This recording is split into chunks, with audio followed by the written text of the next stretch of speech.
Banyak orang berpendapat bahwa la ilaha illallah itu mengesahkan Allah dari segi zat. Benar. Tetapi bukan hanya dari segi zat saja. La ilaha illallah itu mengesahkan Allah dari segi zat, segi sifat, segi aturan dan hukum yang Allah tetapkan. Nah, ini yang mau kita bahas ya. Supaya kita bisa memahami dan membedakan apakah benar seseorang itu masih beriman atau tidak, mukmin atau tidak.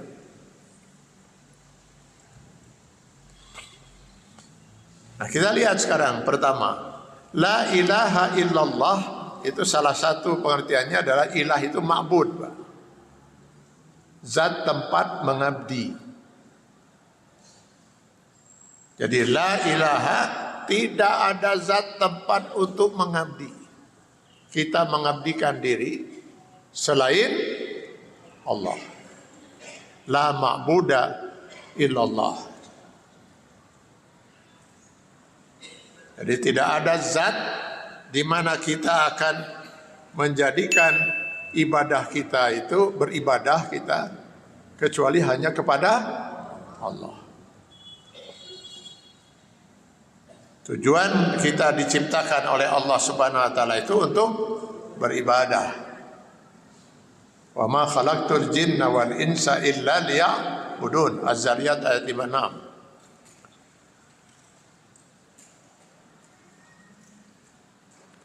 Tiadalah kami menciptakan jin dan manusia, kata Allah, kecuali semata-mata untuk beribadah. Jadi ibadah itu bukan bagian dari kehidupan. Seluruh hidup ini harus diniatkan untuk beribadah. Orang yang la ilaha illallah, berpegang pada prinsip la ilallah, maka dia akan menjadikan seluruh hidupnya hanya untuk mengabdi kepada Allah.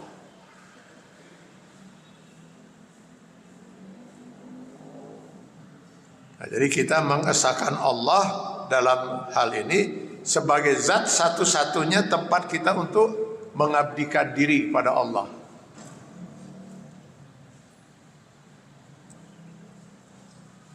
Jadi bukan hanya bagian dari kehidupan kita, seluruh hidup kita. Allah Subhanahu wa taala memerintahkan kepada orang yang beriman tadi, yang menyatakan la ilaha illallah. Allah menyeru di Al-Baqarah 208, ya ayyuhallazina amanu udkhulu fis-silmi kafah. Masuklah ke dalam Islam itu secara kafah, secara keseluruhan. Maka ikrar kita sebagai seorang mukmin di Al-An'am 162, inna salati wa nusuki wa mahyaya wa mamati lillahi rabbil alamin. Sesungguhnya salatku, hanya salat saja yang lillah? Tidak. Seluruh ibadahku hanya ibadah dalam arti sebut? Tidak. Wa mahyaya, seluruh hidupku. Bahkan wa mamati, matiku. Semua hanya untuk Allah.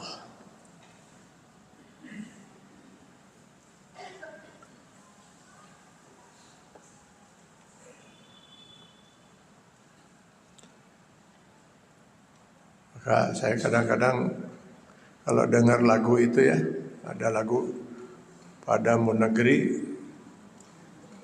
kami berbakti, padamu negeri kami mengabdi, bagimu negeri jiwa raga kami. Inna salati wa nusuki wa mahyaya wa mamati, padamu negeri.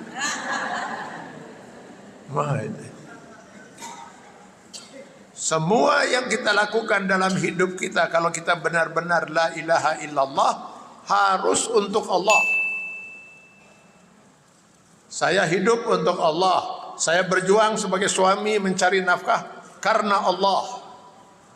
Saya sebagai istri melayani suami, mendampingi suami dan sebagainya semata-mata karena Allah. Saya berbakti kepada kedua orang tua karena Allah. Saya berbakti kepada masyarakat dan negeri ini karena Allah. Semuanya harus untuk Allah.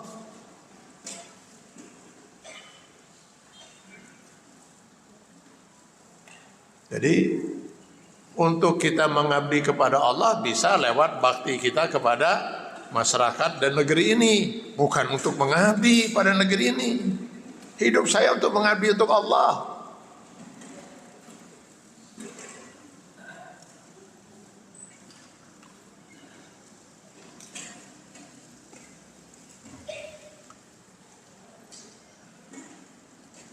Ibu, kalau ibu sebagai istri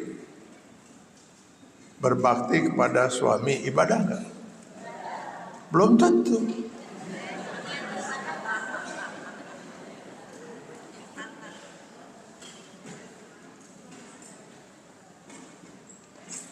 Kalau mau beribadah, harus niat ibu pada waktu berbakti pada suami itu harus lillahi rabbil alamin. Niat kita untuk mengabdi pada Allah lewat berbakti kepada suami. Maka saya sering mengatakan dalam kesempatan khutbah nikah itu, di antaranya kepada calon mempelai wanita, apapun nanti yang suami inginkan, lakukan.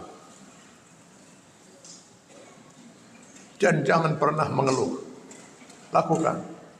Korbankan waktu, tenaga, pikiran. Kalau perlu nyawa, korbankan. Untuk memenuhi keinginan suami.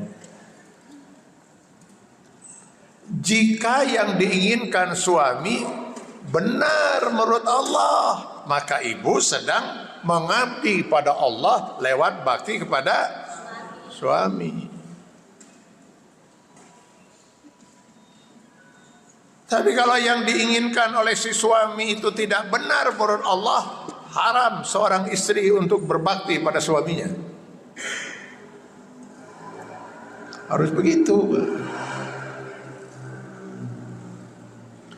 Jangankan suami, yang ibu kan kenal suami setelah umur berapa? Orang tua kita, ayah yang membesarkan dan mendidik kita, ibu yang pernah mengandung dan melahirkan kita dengan perjuangan antara hidup dan mati. Suatu ketika kedua orang tua kita meminta sesuatu yang Allah tidak ridha, jangan pernah kita ikuti keinginan orang tua itu. Wa in jahadaka ala an tusyrika bi ma laisa laka bi ilm fala tuti'huma. Orang tua saja enggak boleh kita taati. Enggak boleh kita berbakti pada orang tua sekalipun kalau itu bertolak belakang dengan pengabdian kita kepada Allah. Orang tua saja enggak boleh kita taati, apalagi yang bukan orang tua kita. Yang memimpin negeri kita kan bukan orang tua kita. Wow, gente.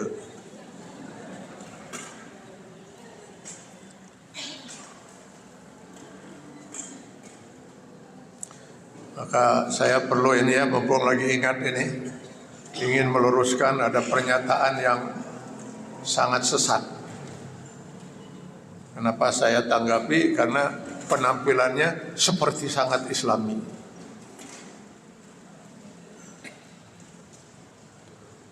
Seperti sangat Islami itu jenggot panjang, tarang hidung gitu. Kan seperti Islami gitu.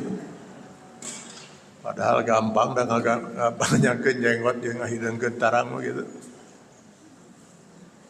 Lalu dia nyeletuk gitu. Bahwa ulul amri itu wajib ditaati. Walaupun ulul amri itu zalim.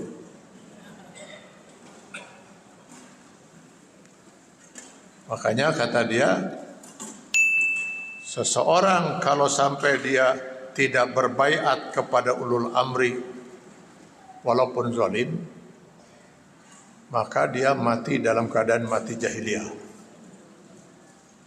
Jadi lain muslim. Ini Kalau dia tidak mengaku Muslim, saya nggak akan nanggapi gitu.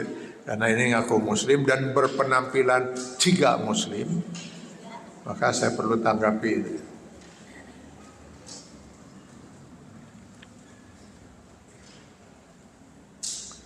Tidak setiap pemimpin itu ulul amri. Ulul amri yang dimaksud oleh Allah itu pemimpin yang taat pada Allah dan Rasul. Itu ulul amri.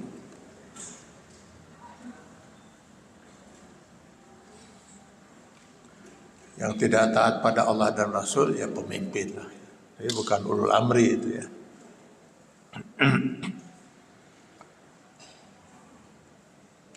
Jadi seseorang yang la ilaha illallah itu dia harus siap untuk mengislamkan dirinya setiap detik dalam hidupnya. Mulai dia dari bangun tidur sampai tidur lagi.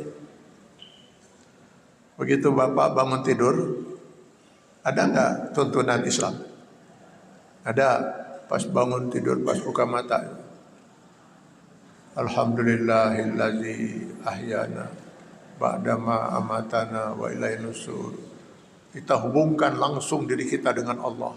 Segala puji bagimu ya Allah, telah menghidupkan kami setelah kami mati. Maksudnya bangun kembali itu setelah kita tidur itu. Langsung berhubungan dengan Allah. Ya kan? Itulah harus begitu seorang yang la ilaha illallah. Bangun, turun dari ranjangnya, masuk kamar mandi. Kaki mana duluan? Kiri. Dia harus terus berada dalam jalan yang benar menurut Allah. Kiri, kaki kiri masuk. Apa yang dibaca? Allahumma inni a'udzubika minal khubusi wal khaba'is. Masuk dia ke WC. Ada aturan di dalam WC?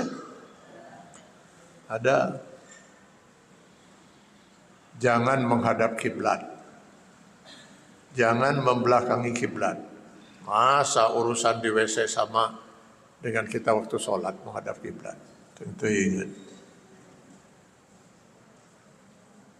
Lakukanlah tugas di situ tanpa harus banyak ngobrol gitu. Jangan ngobrol, nyanyi terus di WC.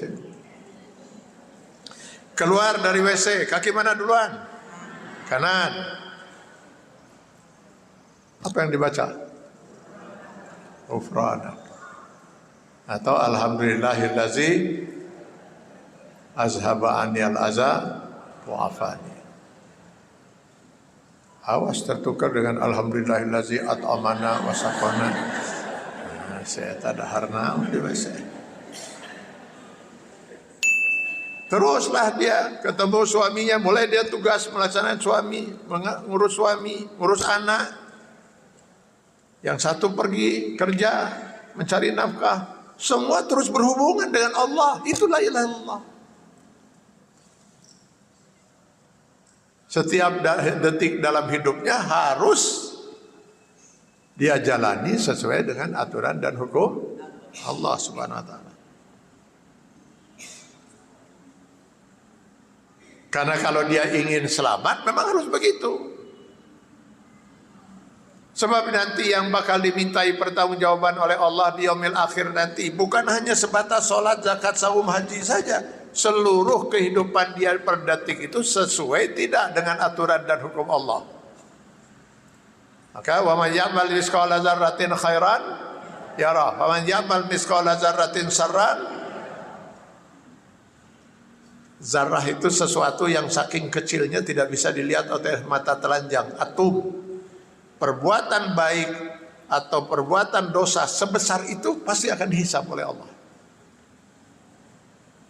Jadi jangan lagi berpikir lagi kita bahwa yang bakal dihisab itu hanya sekedar sholat, zakat, saum, haji. Asal kita sudah sholat, zakat, saum, apalagi haji sudah pasti masuk surga. Keliru itu. Ini harus kita luruskan ini. Kita sudah terlalu lama diracuni pemikiran kita oleh faham-faham sekularisme, liberalisme itu. Seorang yang la ilaha illallah harus siap untuk mengislamkan seluruh hidupnya per detik. Nah, itu makna la ilaha illallah dalam pengertian la ma'buda illallah.